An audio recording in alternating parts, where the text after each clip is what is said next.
ಜಯ ಹೇ ಜಯ ಹೇ ನಿನ್ನೆ ಸೃಷ್ಟಿ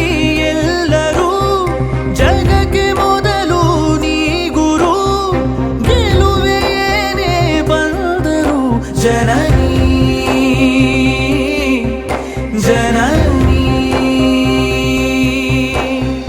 ಧರಣಿ ಎಂದು ಬರೆದರು ಕವಿತೆ